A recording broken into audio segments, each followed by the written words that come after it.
जंगल में एक हस्बैंड और उसकी वाइफ अपने हाउस ट्रेलर वैन में आर्ग्यू कर रहे होते हैं। तभी अचानक से उस ट्रेलर की लाइट्स चली जाती हैं। वो आदमी बाहर जनरेटर चेक करने जाता है। थोड़ी देर बाद उसकी वाइफ ट्रेलर के अंदर से देखती हैं कि उसके हस्बैंड एक अनजान आदमी से बात कर रहे हैं। इस अनजान आदमी का चेहरा एक हुडी जैकेट से ढका हुआ होता है। वो अनजान आदमी ऊपर की तरफ पॉइंट करता है। तभी कैनिमा उस औरत के हस्बैंड को पकड़ के मार देता है। इसके बाद वो अनजान आदमी उस औरत की तरफ पॉइंट करता है। वो कैनिमा उस औरत को भी मारने आता है, लेकिन क्योंकि वो औरत प्रेग्नेंट होती है तो कैनिमा उसको हार्म नहीं करता और वहां से चला जाता है। स्कॉट और साइल्स शेरिफ के ऑफिस में होते हैं। आलिसन उनको कॉल करके बताती है कि कोई उस कैनिमा को कंट्रोल कर रहा है। आलिसन कहती है कि जैक्सन को शायद पता भी नहीं है कि कोई उसको कंट्रोल करके उससे खून करवा रहा है। शायद कैनिमा बनने के बाद जैक्सन एक फ्यूग स्टेट में चला जाता है और उसके बाद में उसको कुछ याद ही नहीं रहता। एक फ्लैशबैक में हम जैक्सन के बीते दिनों की कुछ मेमोरीज देखते हैं। उनमें से एक में जैक्सन खून से कवर्ड होता है और अपनी बॉडी से ब्लड साफ करने की कोशिश करता है। दूसरी मेमोरी उस फुल मून वाली नाइट की होती है। जैक्सन के बेडरूम में एक अनजान आदमी मैट के कैमरे की फुटेज को ऑल्टर कर देता है। प्रेजेंट टाइमलाइन में स्कॉट और उसका ग्रुप डिसाइड करते हैं कि वो जैक्सन को सब सच बता देंगे कि उसको कोई कंट्रोल कर रहा है। मे बी जैक्सन की हेल्प से वो कैनिमा के मास्टर तक पहुंच पाए, लेकिन ऐसा हो नहीं पाता क्योंकि जैक्सन और उसके डैड ने शेरिफ से साल्स और स्कॉट के बारे में कंप्लेन कर दी होती है कि उन्होंने जैक्सन को किडनैप किया था, जिस वजह से जैक्सन को साल्स और स्कॉट के अगेंस्ट रिस्ट्रेनिंग ऑर्डर मिल जाता है। शेरिफ उन दोनों को वो रिस्ट्रेनिंग ऑर्डर पढ़ के सुनाते हैं कि आगे से ना तो स्कॉट और साइल्स जैक्सन से बात करने की कोशिश करेंगे, ना उसको किसी भी तरह असॉल्ट करेंगे और जैक्सन से हमेशा 50 फीट की दूरी पर ही रहेंगे। इसके बाद शेरिफ साइल्स को अकेले में एक रूम में ले जाते हैं और उस पर बहुत गुस्सा करते हैं। वो कहते हैं कि साइल्स और स्कॉट लकी हैं कि जैक्सन उन दोनों के अगेंस्ट चार्जेस प्रेस नहीं कर रहा है, वरना स्कॉट और साइल्स को जेल भी हो सकती थी। साइल्स झूठ बोल देता है कि उन्होंने तो बस जैक्सन के साथ एक हार्मलेस सा मजाक किया था, ये इतनी बड़ी बात भी नहीं है जितनी बनाई जा रही है। साइल्स का ये केयरलेस एटीट्यूड देख के शेरिफ और भी गुस्सा हो जाते हैं और साइल्स से पूछते हैं कि क्या पुलिस की प्रिजन वैन भी साइल्स ने मजाक मजाक में चुराई थी। स्कॉट की मॉम भी पुलिस स्टेशन आती हैं और उस पर बहुत गुस्सा करती हैं। वो कहती हैं कि स्कॉट ने उनको पहले ही इतनी टेंशन दे रखी है और अब ये रिस्ट्रेनिंग ऑर्डर। वो स्कॉट से पूछती हैं कि आजकल स्कॉट के साथ क्या हो रहा है। वो स्कूल में भी फेल हो रहा है, ठीक टाइम पर घर भी नहीं आता और अब ये रिस्ट्रेनिंग ऑर्डर। वो स्कॉट को ये भी बताती हैं कि स्कॉट ने अपना केमिस्ट्री टेस्ट भी मिस कर दिया था और उसकी मॉम को मिस्टर हैरिस को बेग करना पड़ा ताकि वो स्कॉट को वो टेस्ट दोबारा देने दे। गुस्से में स्कॉट की मॉम उसको पनिशमेंट देती हैं कि वो स्कूल और अपनी जॉब के अलावा और कहीं नहीं जाएगा और साइल्स के साथ भी हैंग आउट भी नहीं करेगा। यही उसकी असली पनिशमेंट होगी। स्कॉट की मॉम उससे उसकी कार की कीज भी वापस ले लेती हैं। वो बहुत अपसेट होती हैं तो स्कॉट को लगता है कि उसको अपनी मॉम को सब कुछ सच सच बता देना चाहिए, लेकिन साइल्स इशारों में उसको मना करता है। स्कॉट की मॉम को लगता है कि शायद स्कॉट को अपने डैड की कमी खल रही है और इसलिए वो ऐसे बिहेव कर रहा है। स्कॉट भी झूठ बोल देता है कि हाँ यही रीजन है। जैक्सन भी पुलिस स्टेशन में बैठा ये सारी कॉन्वर्सेशंस अपनी नई सुपर हियरिंग पावर से सुन रहा होता है और स्कॉट और साइल्स को डांट पड़ता सुन खुश होता है। डेरिक के अड्डे पर आइजैक डेरिक से पूछता है कि उन लोगों को उस कैनिमा को मारने के लिए स्कॉट की हेल्प क्यों चाहिए। डेरिक कहता है कि डेरिक ने उस कैनिमा को अंडर एस्टिमेट किया था और वो उससे ज़्यादा खतरनाक है जितना डेरिक ने सोचा था, इसलिए उनको जितनी हेल्प मिल सके उतना अच्छा। डेरिक को तो ये भी नहीं पता है कि वो कैनिमा है कौन, इसलिए डेरिक चाहता है कि एरिका स्कॉट और साइल्स से दोस्ती का नाटक करे और उनसे उस कैनिमा के बारे में और इन्फॉर्मेशन जानने की कोशिश करे। मे बी शायद स्कॉट और साइल्स को पता हो कि वो कैनिमा कौन है। आइजैक कंप्लेंट करता है कि डेरिक ने प्रॉमिस किया था कि वो उनको अपनी विल पर वेयरवुल्फ में शिफ्ट होना सिखाएगा, लेकिन अब तक नहीं सिखाया। डेरिक कहता है कि अभी उनके पास इतना टाइम नहीं है और वैसे भी फुल मून आने वाला है तो उन लोगों को उसकी प्रिपरेशन करनी चाहिए। डेरिक कुछ चेन्स निकालता है जिनसे वो अपने पैक आइजैक, बॉयड और एरिका को फुल मून की रात को बांध देगा। आइजैक कहता है कि अगर डेरिक ने उन तीनों को बांध दिया और हंटर्स ने उस दिन डेरिक पर हमला किया तो डेरिक की हेल्प करने के लिए कोई नहीं होगा क्योंकि उसका पैक तो लॉक्ड होगा। आइजैक सजेस्ट करता है कि उनको कैनिमा के बारे में भूल जाना चाहिए और हंटर्स पर कंसंट्रेट करना चाहिए। डेरिक कहता है कि वो ऐसा नहीं कर सकता है क्योंकि उसने जेरार्ड को उस कैनिमा की तरफ स्टेयर करते हुए देखा था और जेरार्ड ज़रूर उस कैनिमा को लेके कुछ बड़ा प्लान कर रहा है। इसलिए इट्स इम्पॉर्टेंट कि डेरिक उस कैनिमा को जेरार्ड से पहले ढूंढे। स्कूल के सीसीटीवी कैमरों की नज़रों से बच के एलिसन चुपके से स्कॉट और सैल से मिलने लाइब्रेरी जाती है। वो उन दोनों को अपना टैबलेट देती है जिसमें कैनिमा के बारे में इंफॉर्मेशन होती है जो लिडिया ने ट्रांसलेट की है। एलिसन बताती है कि उस इंफॉर्मेशन को पढ़ के लिडिया बहुत कंफ्यूज हो गई थी और एलिसन को उसको झूठ बोलना पड़ा कि एलिसन एक ऑनलाइन गेमिंग कम्युनिटी का हिस्सा है जो मिस्टिकल मॉन्स्टर्स पर इंफॉर्मेशन कलेक्ट करते हैं। साल्स और स्कॉट लिडिया की हुई ट्रांसलेशन को पढ़ते हैं जिसमें लिखा होता है कि वेयरवुल्फ की तरह कैनिमा भी फुल मून वाली रात को स्ट्रॉन्गेस्ट होता है। एक वेयरवुल्फ की तरह कैनिमा भी एक सोशल क्रिएचर है, पर वेयरवुल्फ एक पैक ढूंढता है और कैनिमा एक मास्टर। वो मास्टर कैनिमा को अपने रिवेंज और इविल पर्पसेस के लिए एक वेपन की तरह यूज करता है।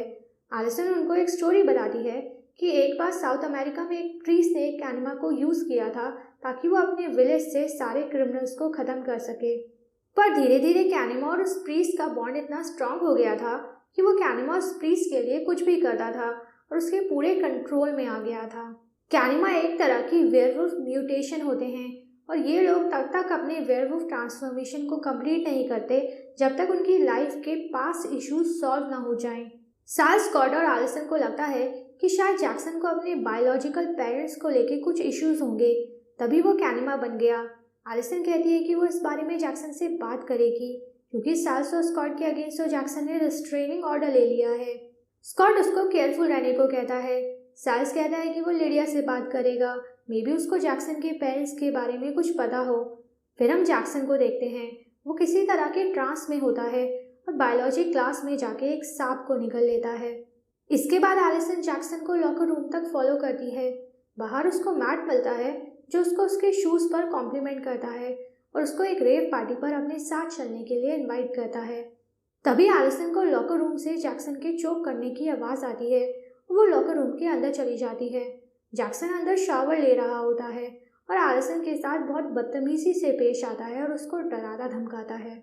साल्स लिडिया से जैक्सन के पेरेंट्स के बारे में इंफॉर्मेशन निकलवाने की कोशिश करता है, लेकिन लिडिया उसको कुछ नहीं बताती और वहाँ से चली जाती है। तभी एरिका साल्स के पास आती है और उससे पूछती है कि वो जैक्सन के पेरेंट्स के बारे में लिडिया से क्यों पूछ रहा था। साल्स कुछ नहीं बताता तो एरिका उसको डराने के लिए अपने क्लॉज दिखाती है। साल्स सीसीटीवी कैमरास की तरफ पॉइंट करता है और कहता है कि क्या एरिका इतनी स्टूपिड है। एरिका पीछे हट जाती है और साल्स को बताती है कि उसको जैक्सन के बायोलॉजिकल पेरेंट्स के बारे में पता है। वो लोग अब मर चुके हैं और एरिका को पता है कि उनकी मौत कैसे हुई थी। तभी एरिका को स्ट्राइक करता है कि जैक्सन ही वो कैनिमा है, तभी साल्स लिडिया से उसके बारे में इतनी पूछताछ कर रहा था। स्कॉट अपना केमिस्ट्री टेस्ट दे रहा होता है, तभी उसको एलिसन के हार्ट रेट सुनाई देती है जो बहुत फास्ट मूव कर रही होती है।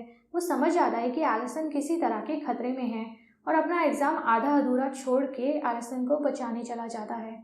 लॉकर रूम में जैक्सन अभी भी एलिसन को डरा धमका रहा होता है। वो कहता है कि एक ना एक दिन स्कॉट और उसके बाकी के वेयरवुल्फ साथी एलिसन और उसकी फैमिली को मार ही देंगे क्योंकि वो लोग हंटर्स हैं और वेयरवुल्फ से नफरत करते हैं। एलिसन जैक्सन से खुद को डिफेंड करने की कोशिश करती है, लेकिन जैक्सन उसको दोबारा पकड़ लेता है। तभी जैक्सन एक तरह के ट्रांस से बाहर निकलता है और कंफ्यूज हो जाता है कि वो एलिसन पर ऐसे अटैक क्यों कर रहा है। इसी मोमेंट पर स्कॉट भी वहाँ आ जाता है और गुस्से में जैक्सन से लड़ने लगता है। जैक्सन कहता है कि उसके पास स्कॉट के अगेंस्ट रिस्ट्रेनिंग ऑर्डर है, पर स्कॉट कहता है कि उसने खुद को बहुत रिस्ट्रेन कर लिया, अब और नहीं। फाइट के दौरान वो दोनों कई चीज़ें तोड़ देते हैं। एरिका और साल्स भी लॉकर रूम की तरफ ही जा रहे होते हैं। साल्स उसको कन्विंस करने की कोशिश करता है कि वो जैक्सन के कैनिमा होने के बारे में डेरिक को कुछ ना बताए। एरिका साल्स को बताती है कि उसको साल्स पर बहुत बड़ा क्रश था, लेकिन साल्स उसको हमेशा इग्नोर करता था। तभी उन दोनों को लॉकर रूम से पानी निकलता हुआ दिखता है और फिर जैक्सन स्कॉट को लॉकर रूम से बाहर फेंक के मारता है। फिर वो दोनों बाहर लड़ने लगते हैं। साल्स और एरिका उन दोनों की फाइट रुकवाते हैं और साल्स स्कॉट को और एरिका जैक्सन को पकड़ लेती है। मैट भी वहाँ आ जाता है। नीचे फ्लोर पर एलिसन का टैबलेट पड़ा होता है। मैट उसका टैबलेट ओपन करता है तो देखता है कि उसमें कैनिमा नाम के क्रीचर के बारे में कुछ लिखा है। मैट जल्दी से वो फाइल अपनी ईमेल आईडी पर सेंड कर देता है। मिस्टर हैरिस भी वहाँ आ जाते हैं और स्कॉट और जैक्सन के साथ साथ एलिसन, चार्ल्स, एरिका और मैट को भी डिटेंशन दे देते हैं। एलिसन की मॉम जेरार्ड की पर्सनल असिस्टेंट बनके सीसीटीवी फुटेज मॉनिटर कर रही होती हैं ताकि वो एलिसन पर नजर रख सकें। तभी स्कॉट की मॉम मेलिसा वहां आती हैं और एलिसन की मॉम को बताती हैं कि उनको शक है कि एलिसन और स्कॉट अब भी एक दूसरे को डेट कर रहे हैं। लिडिया उसी अनजान लड़के के साथ बातें कर रही होती है जो उसको अक्सर मिलता रहता है। वो लड़का लिडिया को स्कूल के बाद उससे मिलने को कहता है और उसको वो वूज पेंट फ्लावर भी साथ लाने को कहता है जो उस लड़के ने लिडिया को उसके घर के बाहर दिया था। डिटेंशन लाइब्रेरी में होती है। जैक्सन मिस्टर हैरिस को बताता है कि उसके पास स्कॉट और चार्ल्स के अगेंस्ट रिस्ट्रेनिंग ऑर्डर है, तो मिस्टर हैरिस उन लोगों के 2 ग्रुप बना के उनको अलग अलग टेबल्स पर बैठा देते हैं। मैट अपना टैबलेट खोलता है और उसके एनिमा के बारे में पढ़ने लगता है। चार्ल्स को मैट पर शक होता है और वो कहता है कि कहीं मैट तो उसके एनिमा का मास्टर नहीं है। स्कॉट कहता है कि पर मैट के पास ऐसा करने का कोई मोटिव नहीं है। चार्ल्स बेवजह मैट पर शक कर रहा है। चार्ल्स कहता है कि पता नहीं क्यों पर मैट उसको ईविल लगता है। जैक्सन के सर में अचानक से दर्द होने लगता है और वो थोड़ी देर के लिए बाथरूम चला जाता है, जहां वो देखता है कि जो सांप उसने पहले खाया था वो उसकी आंख में से बाहर निकलता है। एरिका स्कॉट और चार्ल्स को बताती है कि जैक्सन के पेरेंट्स की डेथ एक कार एक्सीडेंट में हुई थी। एरिका के डैड एक इंश्योरेंस ऑफिसर हैं और उन्होंने ही जैक्सन के पेरेंट्स के एक्सीडेंट को इन्वेस्टिगेट किया था। वो ये भी बताती है कि 18 साल के होने पर जैक्सन को एक लास्ट सेटलमेंट मिलेगा। तभी एलिसन की मॉम स्कॉट को प्रिंसिपल ऑफिस बुलाती हैं और उसको एलिसन से दूर रहने के लिए दोबारा थ्रेटन करती है। वो कहती है कि अगर स्कॉट एलिसन से दूर नहीं रहा तो आर्जन्स को मजबूरन स्कॉट के अगेंस्ट कुछ सख्त कदम उठाने पड़ेंगे। लिडिया अपने घर पर वो फ्लावर ढूंढने की बहुत कोशिश करती है जो उसको उस अनजान लड़के ने दिया था, पर वो फ्लावर लिडिया को कहीं नहीं मिलता। जब वो दूसरा फ्लावर तोड़ने अपने गार्डन में जाती है तो देखती है कि वहाँ भी ऐसा कोई फ्लावर नहीं है। तभी लिडिया को लगता है कि उसको कोई पुकार रहा है। वो घर से बाहर जंगल में चली जाती है जहाँ उसको सुनसान जगह में एक सुंदर सा घर मिलता है। वो अंदर जाती है तो देखती है कि वो घर खाली है। मिस्टर हैरिस खुद तो क्लास से जाने लगते हैं, लेकिन बाकी के स्टूडेंट्स को कहते हैं कि जब तक वो लोग सारी बुक्स को प्रॉपर ऑर्डर में नहीं लगाएंगे तब तक वो सब उस डिटेंशन से नहीं जा सकते हैं। इसके बाद मिस्टर हैरिस वहाँ से चले जाते हैं और हम देखते हैं कि उनकी कार के पीछे वही बम्पर स्टिकर लगा है जो कैनिमा के मास्टर की कार के पीछे लगा था। लाइब्रेरी में चार्ल्स, स्कॉट और एरिका जैक्सन के पेरेंट्स की एक्सीडेंट रिपोर्ट पढ़ते हैं और उनको पता चलता है कि जब जैक्सन के पेरेंट्स का एक्सीडेंट हुआ था तब जैक्सन की मॉम प्रेग्नेंट थी और जैक्सन का जन्म उसकी मॉम के मरने के बाद सी सेक्शन के थ्रू हुआ था। उन लोगों को लगता है कि शायद इसी ट्रॉमा की वजह से जैक्सन वेयरवुल्फ की जगह कैनिमा बन गया है। जैक्सन कुछ बुक्स स्टार्ट कर रहा होता है तो वो हेलुसिनेट करने लगता है। उसको बुक्स के टाइटल्स उल्टे सीधे दिखने लगते हैं। स्कॉट जैक्सन से बात करने जाता है। जैक्सन तो वहाँ नहीं होता, लेकिन स्कॉट को वहाँ मैट की अनकॉन्शियस बॉडी मिलती है और मैट की गर्दन पर एक स्क्रैच होता है। स्कॉट को लगता है कि ज़रूर जैक्सन दोबारा कैनिमा बन गया है और उसने ही मैट को वो स्क्रैच दिया होगा ताकि वो मैट को पैरालाइज कर दे। तभी स्कॉट को ऊपर जैक्सन दिखता है। वो एरिका पर अटैक करता है और फिर बोर्ड पर कुछ लिखता है। जैक्सन ऐसा लग रहा होता है जैसे कि वो पोजेस्ड हो।